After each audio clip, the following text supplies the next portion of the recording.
जय गुरु दर्शक बंधु ज्ञानज्योति को आपण मानक स्वागत जनाऊँ।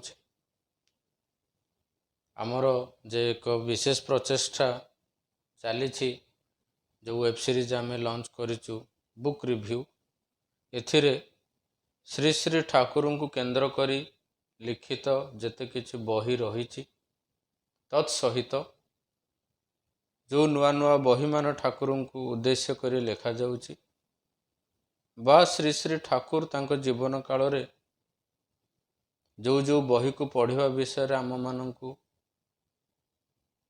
सूचना देइचंती से समस्त बहीर रिव्यू आमे माने एई वेब सीरीज माध्यम रे आपण मानक सम्मुख रे उपस्थापन करने को चेष्टा करूछु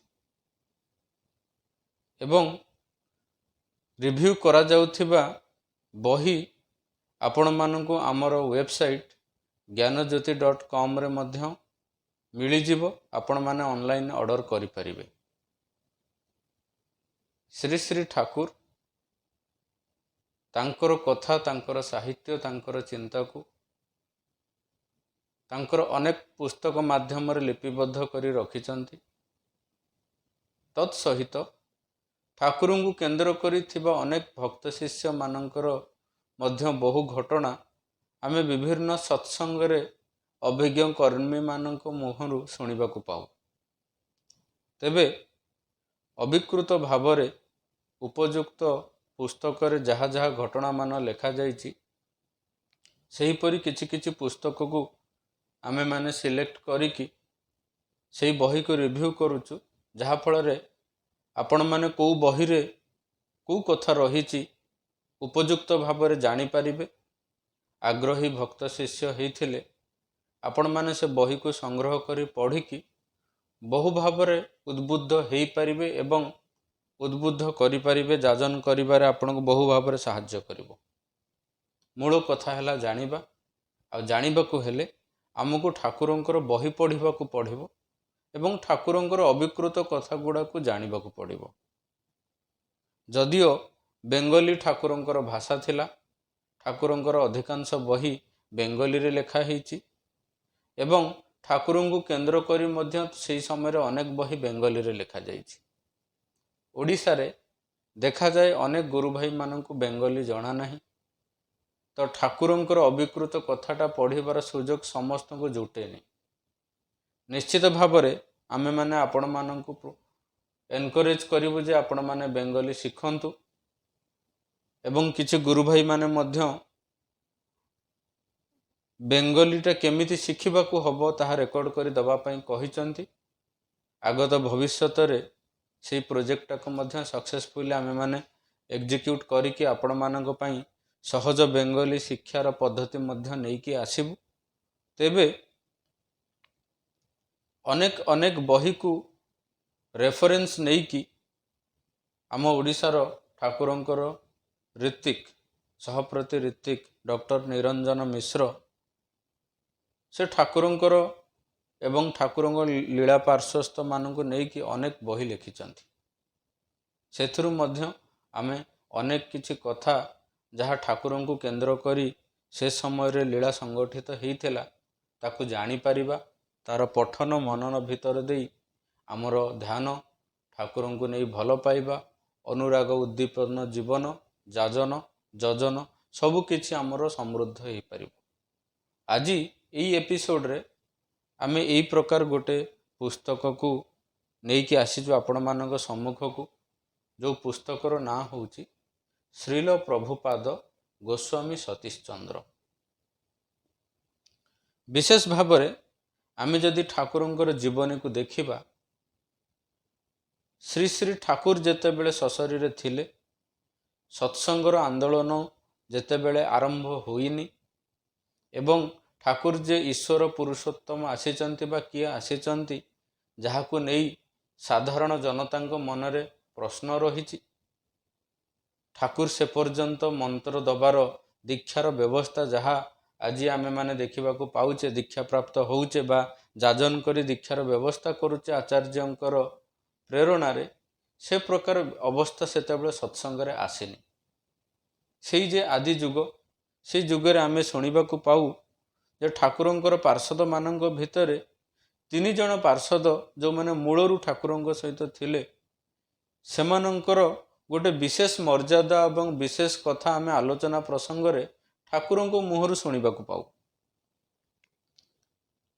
ସେମାନେ ହେଲେ ଅନନ୍ତ ମହାରାଜ, କିଶୋରୀ ମୋହନ ଆଉ ସତୀଶ ଗୋସ୍ୱାମୀ। ଏହି ସତୀଶ ଗୋସ୍ୱାମୀ ହେଉଛନ୍ତି ଜଣେ ଅନ୍ୟତମ ଲୀଳା ପାର୍ଷଦ, ଯାହାଙ୍କର ଜୀବନରେ ଠାକୁରଙ୍କୁ ନେଇ ବହୁ ଅନନ୍ୟ ଘଟଣା ରହିଛି ଏବଂ ଏଇ ଯେ ପୁସ୍ତକରେ ସେ ସବୁ ଅନନ୍ୟ ଘଟଣାକୁ ନେଇକି ହିଁ ପୁସ୍ତକଟି ଲେଖାଯାଇଛି। ଏହାର ପଠନ ଦ୍ୱାରା ଆମେମାନେ ଅନେକ କିଛି ଜିନିଷ ଠାକୁରଙ୍କର ଲୀଳା ବିଷୟରେ, ଠାକୁରଙ୍କ ବିଷୟରେ ଜାଣିପାରିବା। ତେବେ ପୁସ୍ତକର ବିଷୟରେ ଜାଣିବାକୁ ଆସିବା। ଏହି ପୁସ୍ତକଟି ତାଙ୍କର ଗୋଟେ ବାୟୋଗ୍ରାଫି। ଏଥିରେ ମୋଟ 46ଟି ପରିଚ୍ଛେଦ ରହିଛି। 216 ପୃଷ୍ଠା ବିଶିଷ୍ଟ ଏହି ପୁସ୍ତକରେ ସତୀଶ ଦାଙ୍କ ଜୀବନର ବିଶେଷ ବିଶେଷ ଘଟଣା ଗୁଡ଼ିକୁ ସ୍ଥାନ ଦିଆଯାଇଛି।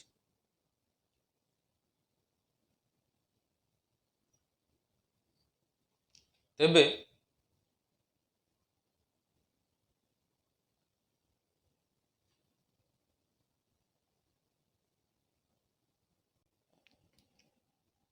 ତେଣୁ ଏହି ପୁସ୍ତକ ପଢ଼ିଲେ ସତ୍ସଙ୍ଗ ଆନ୍ଦୋଳନର ଅଗ୍ରଣୀ ଲୀଳା ପାର୍ଷଦ ସତୀଶ ଦାଙ୍କ ଜୀବନରେ ଶ୍ରୀ ଶ୍ରୀ ଠାକୁରଙ୍କୁ ନେଇ ଯେ ଦିବ୍ୟ ଅନୁଭୂତି ତଥା ଇଷ୍ଟକର୍ମ କରିବାର ଯେ ସଂକଳ୍ପ ଓ ଗୁରୁତ୍ୱ, ସେ ସମ୍ବନ୍ଧରେ ଏକ ଜୀବନ୍ତ ପ୍ରେରଣା ମିଳେ। ଶ୍ରୀ ଶ୍ରୀ ଠାକୁର ଆଦର୍ଶ ବିନାୟକ ଗ୍ରନ୍ଥରେ ଅବତାର, ସାଧକ, ଗୁରୁ, ତଥାଗତ ପରି ବିଭିନ୍ନ ଶବ୍ଦ ଯାହା ଆଧ୍ୟାତ୍ମିକ ଜଗତରେ ବ୍ୟବହାର ହୁଏ, ତାର ପ୍ରକୃଷ୍ଟ ବ୍ୟାଖ୍ୟା ଦେଇଛନ୍ତି। ପ୍ରାୟତଃ ଆମେ ଏହି ସବୁ ଶବ୍ଦକୁ ବ୍ୟବହାର କଲାବେଳେ କାହା ସହିତ କେଉଁ ଶବ୍ଦର ପ୍ରୟୋଗ ରହିଛି ଆମର ସେତେଟା ଧାରଣା ନାହିଁ। ଯଦି ଆମେ ଆଦର୍ଶ ବିନାୟକ ପୁସ୍ତକ ପଢ଼ିବା, ଆମର ଅନେକ କିଛି ଧାରଣା ସ୍ପଷ୍ଟ ହେବ। ତେବେ ସେ ପୁସ୍ତକରୁ ଯାହା ବୁଝାଯାଏ ଯେ ଶ୍ରୀ ରାମଚନ୍ଦ୍ର, ଶ୍ରୀ କୃଷ୍ଣଚନ୍ଦ୍ର, ଶ୍ରୀ ବୁଦ୍ଧ, ଶ୍ରୀ ଯୀଶୁ, ଶ୍ରୀ ମହମ୍ମଦ, ଶ୍ରୀ ଚୈତନ୍ୟ ଦେବ ଏବଂ ଶ୍ରୀ ରାମକୃଷ୍ଣ ଠାକୁରଙ୍କୁ ଶ୍ରୀ ଶ୍ରୀ ଠାକୁର ଅବତାର ବୋଲି କହିଛନ୍ତି। ଆଉ ଠାକୁରଙ୍କ କଥାରୁ ଯାହା ବୁଝୁ, ଶାସ୍ତ୍ରରୁ ଆମେ ଯାହା ବୁଝୁ ଯେ ପୃଥିବୀରେ ଅବତାରଙ୍କର ଆଗମନ, ଠାକୁର ତ ପୁରୁଷୋତ୍ତମ, ଏଇ ଯେ ଅବତାର ଆଉ ପୁରୁଷୋତ୍ତମ ମାନଙ୍କର ଆଗମନ ଏ ପୃଥିବୀରେ, ଏ ସୃଷ୍ଟିର ଗୋଟେ ଏଇ ପ୍ରକାର ବିଶେଷ ଘଟଣା, ଯେଉଁ ଘଟଣା ମାନବ ସଭ୍ୟତାରେ, ମାନବ ଜୀବନରେ ଅନେକ ପରିବର୍ତ୍ତନ, ଦିବ୍ୟତା, ପ୍ରେରଣା ଏବଂ ସମଗ୍ର ମାନବ ସଭ୍ୟତାର ବିବର୍ତ୍ତନର ବାର୍ତ୍ତା ନେଇକି ଆସେ। ତେବେ ଆମେ ଯଦି ଆମର ଶାସ୍ତ୍ରକୁ ଦେଖିବା, 2 ଜଣ ଅବତାର ପୁରୁଷ, ଯେହେତୁ ହଜାର ହଜାର ବର୍ଷ ଗ୍ୟାପ୍ରେ ଅବତାର ପୁରୁଷମାନେ ଆସନ୍ତି, କେବଳ ବେଳେ ବେଳେ ବହୁତ କମ୍ ଗ୍ୟାପ୍ରେ ହିଁ ଅବତାର ପୁରୁଷମାନେ ଆସିଛନ୍ତି। ଆଉ ଶାସ୍ତ୍ରର ପୃଷ୍ଠାରୁ ଆମେ ଯାହା ବୁଝୁ ଯେ ଅତୀତରେ ଭକ୍ତବୀର ହନୁମାନ ହିଁ ଜଣେ ବିରଳ ବ୍ୟକ୍ତିତ୍ୱ ଥିଲେ, ଯିଏ 2 ଜଣ ଅବତାର ପୁରୁଷଙ୍କୁ ସେବା ଦେଇଥିଲେ, ଦର୍ଶନ କରିଥିଲେ। ଆଉ ଏଇ ଘଟଣାଟା ସମଗ୍ର ଇତିହାସରେ, ସମଗ୍ର ମାନବ ସଭ୍ୟତାରେ, ଗୋଟେ କଳ୍ପରେ ଏଇଟା ଗୋଟେ ବିରଳ ଘଟଣା। ଏବଂ ସତୀଶ ଦାଙ୍କର ଜୀବନରୁ ଯାହା ଆମେ ଜାଣିବାକୁ ପାଉ, ସେହି ପ୍ରକାର ଜଣେ ବିରଳ ବ୍ୟକ୍ତିତ୍ୱ ହେଉଛନ୍ତି ସତୀଶ ଗୋସ୍ୱାମୀ। ଶ୍ରୀ ଶ୍ରୀ ରାମକୃଷ୍ଣ ଠାକୁର ଆଉ ଶ୍ରୀ ଶ୍ରୀ ଠାକୁର ଅନୁକୂଳ ଚନ୍ଦ୍ର 2 ଜଣଙ୍କର ସ୍ପର୍ଶ ପାଇବାର ସୌଭାଗ୍ୟ ଘଟିଥିଲା ତାଙ୍କ ଜୀବନରେ। 1875 ମସିହା ଫାଲ୍ଗୁନ ମାସର ଏକ ଶୁକ୍ରବାରରେ ତାଙ୍କର ଜନ୍ମ ହୁଏ। ପିତାଙ୍କର ନାମ ଥିଲା କୃଷ୍ଣଚନ୍ଦ୍ର ଗୋସ୍ୱାମୀ। ସେ ତାଙ୍କ ଗ୍ରାମର ପଡ଼ାପଡ଼ି ପରିବେଶର କୂଳଗୁରୁ ଥିଲେ। ଯେହେତୁ ସତୀଶ ଦାଙ୍କର ଜନ୍ମ ଗୋଟେ ବିରାଟ ପରିବାରରେ ଘଟିଛି,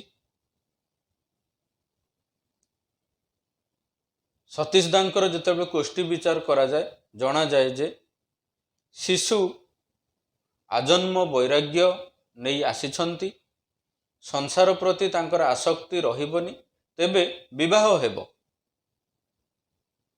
ପରବର୍ତ୍ତୀ କାଳରେ ଜଣେ ମହାନ ଗୁରୁଙ୍କର ପରମ ଭକ୍ତ ଓ ସାଧକ ଶିରୋମଣି ହେବାର ସମ୍ଭାବନା ଉଜ୍ଜଳ। ତେବେ ସତୀଶ ଦା ଯେଉଁ କୂଳରେ ଜନ୍ମ ହୋଇଛନ୍ତି ତାହା ହେଉଛି ଶ୍ରୀ ଚୈତନ୍ୟ ମହାପ୍ରଭୁଙ୍କର ଅନ୍ୟତମ ସାଧକ ଶିଷ୍ୟ ଓ ଭକ୍ତ ଅଦ୍ୱୈତାଚାର୍ଯ୍ୟଙ୍କର ବଂଶଧାରା। ଘଟଣାଟି ପ୍ରାୟ 1882-83 ହେବ।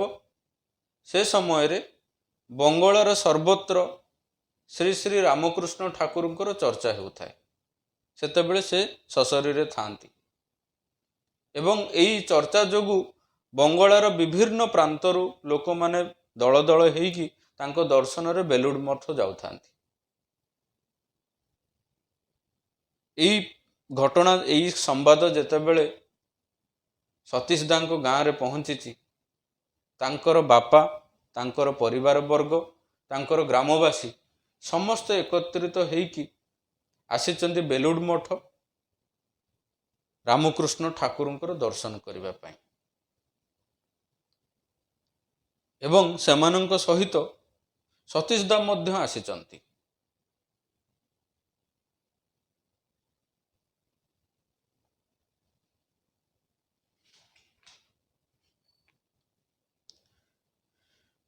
ବେଲୁଡ଼ ମଠରେ ବସିଛନ୍ତି ରାମକୃଷ୍ଣ ଠାକୁର, ଭକ୍ତ ଅନୁଗାମୀ ପରିବେଷ୍ଟିତ, ଆସର ଜମିଛି, ପ୍ରଭୁଙ୍କ ଦର୍ଶନ ପାଇ ସମସ୍ତେ କୃତାର୍ଥ। ତେବେ ସାଧାରଣ ଅନୁରାଗୀର ମନ ପ୍ରଭୁଙ୍କ ଠାରୁ ଅଭୀଷ୍ଟ ପ୍ରାପ୍ତି, ତେଣୁ କିଏ କେତେ ପ୍ରକାର ଉପଢୌକନ ଆଣି ଦିଅନ୍ତି, ଗଳାରେ ଫୁଲମାଳ ମଧ୍ୟ ଦିଅନ୍ତି ଯେ ଯଦି ପ୍ରଭୁ ଗ୍ରହଣ କରନ୍ତି ଅଭୀଷ୍ଟ ପୂର୍ଣ୍ଣ ହେବ। କିନ୍ତୁ ପ୍ରଭୁ ଖୁବ୍ ସାଧାସିଧା ସରଳ ଜୀବନ ତାଙ୍କର, ତେଣୁ ଦେଖାଯାଏ ପିନ୍ଧାଇଥିବା ମାଳକୁ ଦାତାର ଗଳାରେ ଦେଇ ଦିଅନ୍ତି ପ୍ରଭୁ। କିନ୍ତୁ ସେଦିନ ସେପରି କିଛି ହୋଇନାହିଁ। ଗଳାରୁ ମାଳା କାଢ଼ି ଧରିଛନ୍ତି ନିଜ ହାତରେ, ସତେ ଯେମିତି ଖୋଜୁଛନ୍ତି କାହାକୁ।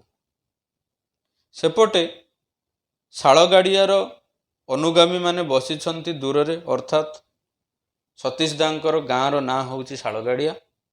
ଗ୍ରାମବାସୀମାନେ ଯେହେତୁ ଅନେକ ଲୋକ ପରିବେଷ୍ଟିତ ଆସର, ଟିକେ ଦୂରକୁ ସେମାନେ ବସିଛନ୍ତି ଏବଂ ରାମକୃଷ୍ଣ ଠାକୁର ବସିକି ଭକ୍ତମାନଙ୍କ ସହିତ ଆଳାପ ଆଲୋଚନା କରୁଛନ୍ତି। ଆସର ଜମିଛି, ତା ଭିତରେ ସତେ ଯେମିତି ତାଙ୍କର ଆଖି ସେ ଭିଡ଼ ଭିତରେ କାହାକୁ ଖୋଜୁଛି। ଦେଖାଗଲା କିଛି ସମୟ ପରେ ରାମକୃଷ୍ଣ ଠାକୁର ସତୀଶ ଦାଙ୍କୁ ହାତରେ ଇଙ୍ଗିତ କରିଲେ ପାଖକୁ ଆସିବା ପାଇଁ। ଆମେମାନେ ମଧ୍ୟ ଆଚାର୍ଯ୍ୟ ଦେବଙ୍କୁ ଦର୍ଶନ କରିଛେ, ସଙ୍ଗ କରିଛେ। ଏବେ ଯେ ଆଚାର୍ଯ୍ୟ ଦେବ, ତାଙ୍କର ବି ସଙ୍ଗ କରିଛେ, ଦର୍ଶନ କରିଛେ। ଆମେ ଜାଣିଛେ ଯେ ଯେତେବେଳେ ସେ ଅନାନ୍ତି ପ୍ରତ୍ୟେକ ଲୋକକୁ ଲାଗେ ସେ ଯେପରି ସତରେ ଆମକୁ ହିଁ ଅନେଇଛନ୍ତି।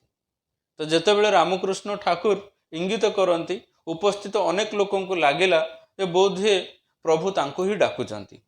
ତେଣୁ ପ୍ରତ୍ୟେକ ଲୋକ ମନେ ମନେ ଗୋଟେ ଆନନ୍ଦ ଆଉ ତୃପ୍ତିରେ ପ୍ରାଣକୁ ନେଇ ଗୋଟେ ଉତ୍କଣ୍ଠାର ସହିତ ଉପସ୍ଥିତ ଥାନ୍ତି।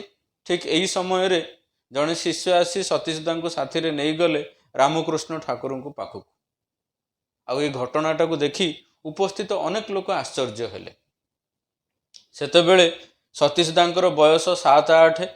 ଯେତେବେଳେ ରାମକୃଷ୍ଣ ଠାକୁରଙ୍କ ପାଖରେ ଉପସ୍ଥିତ ହେଇଛନ୍ତି, ଭୂମିଷ୍ଠ ପ୍ରଣାମ କରିଛନ୍ତି ଏବଂ ସେହି ସମୟରେ ରାମକୃଷ୍ଣ ଠାକୁର ଧରିଥିବା ମାଳାଟିକୁ ସତୀଶ ଦାଙ୍କ ଗଳାରେ ପିନ୍ଧେଇ ଦେଇଛନ୍ତି। ଆଉ ସେଇ ଯେ ସ୍ପର୍ଶ ପ୍ରଭୁଙ୍କର ପାଇଛନ୍ତି, ସେ ସ୍ପର୍ଶ ଭିତର ଦେଇ ତାଙ୍କ ଗୋଟେ ଦିବ୍ୟତାର ଅନୁଭବ ହୋଇଛି ଏବଂ ଦେଖାଯାଇଛି ଏହି ସ୍ପର୍ଶ ପରଠାରୁ ତାଙ୍କର ପରବର୍ତ୍ତୀ ଜୀବନରେ ଅନେକ କିଛି ପରିବର୍ତ୍ତନ ଆସିଛି। ଏହି ପ୍ରକାର ଅନେକ ଘଟଣାକୁ ନେଇ ପୁସ୍ତକଟି ରଚିତ ହୋଇଛି।